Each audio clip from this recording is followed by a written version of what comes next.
अभी अभी breaking news सामने आ रही है। बड़ी खबर आज सुबह ही सामने आई है कि बजट में वित्त मंत्री जो है निर्मला सीतारमण वो काफ़ी बड़े ऐलान करने वाली है, जिसके बारे में हमें खबर पता चली है कि वो आने वाले बजट में क्या क्या ऐलान करने वाली हैं। तो आइए जानते हैं डिटेल में जानकारी क्या है। लेकिन उससे पहले अगर आप हमारे इस चैनल को पहली बार देख रहे हैं तो चैनल को सब्सक्राइब जरूर करें, साथ में बेल आइकन की घंटी दबाएं ताकि आपको आने वाली वीडियोस की जानकारी तुरंत मिल सके। वीडियो पसंद आए तो वीडियो को लाइक और शेयर जरूर करें। बढ़ते हैं जानकारी की तरफ। 23 जुलाई को वित्त मंत्री निर्मला सीतारमण द्वारा पेश किए जाने वाले बजट को लेकर काफ़ी उम्मीदें हैं। इस बार के बजट में कुछ बड़े ऐलानों की संभावना है, खासकर मध्यम वर्ग को आयकर में राहत देने के संदर्भ में। नए और पुराने कर व्यवस्था के तहत टैक्स स्लैब में बदलाव की संभावना है। बैंक बाजार ने एक नया आयकर स्लैब प्रस्तावित किया है। इस प्रस्ताव के अनुसार यदि किसी व्यक्ति की वार्षिक आय 18 लाख रुपए से अधिक है तो उसे 30% तक का कर नहीं देना होगा। वर्तमान में 10 लाख रुपए से अधिक की वार्षिक आय पर 30% का कर लागू होता है।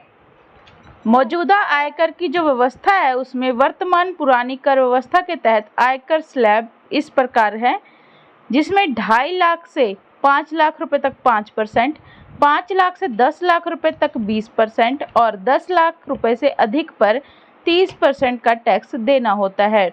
टैक्स स्लैब में बदलाव करने की आवश्यकता है।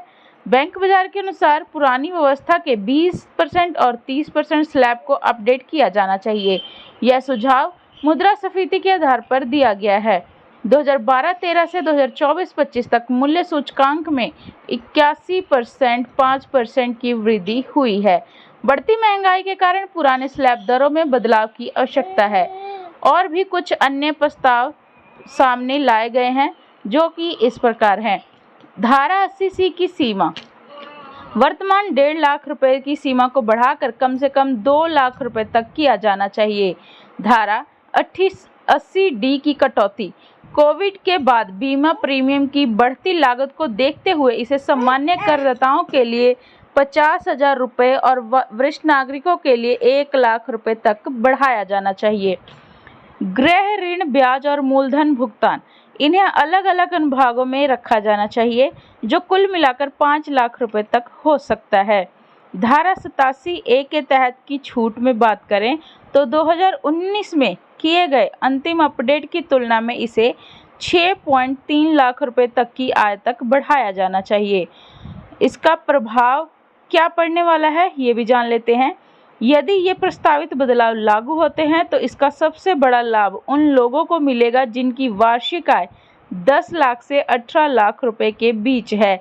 वे अब 30% की ब्याज कम दर पर कर का भुगतान करेंगे। इससे मध्यम वर्ग को बड़ी राहत मिलेगी और उनकी खर्च करने की क्षमता और बढ़ेगी। यद्यपि ये सभी प्रस्ताव अभी केवल सुझाव हैं, लेकिन इनसे यह स्पष्ट होता है कि वर्तमान आयकर व्यवस्था में बदलाव की आवश्यकता है। बढ़ती महंगाई और आर्थिक चुनौतियों के बीच मध्यम वर्ग को राहत देने की मांग लगातार बढ़ रही है। आगामी बजट में इन प्रस्ताव पर विचार किया जा सकता है, जो न केवल करदाताओं को राहत देगा बल्कि अर्थव्यवस्था को भी गति प्रदान कर सकता है। हालांकि अंतिम निर्णय सरकार पर निर्भर करेगा कि वह कितनी और किस प्रकार की राहत देने में सक्षम है। अगर जानकारी पसंद आई हो तो वीडियो को लाइक, शेयर और सब्सक्राइब जरूर करें। इसके बारे में आप क्या सोचते हैं कि ये जो प्रस्ताव है ये लागू होना चाहिए या नहीं, ये कमेंट बॉक्स में ज़रूर लिखें। धन्यवाद।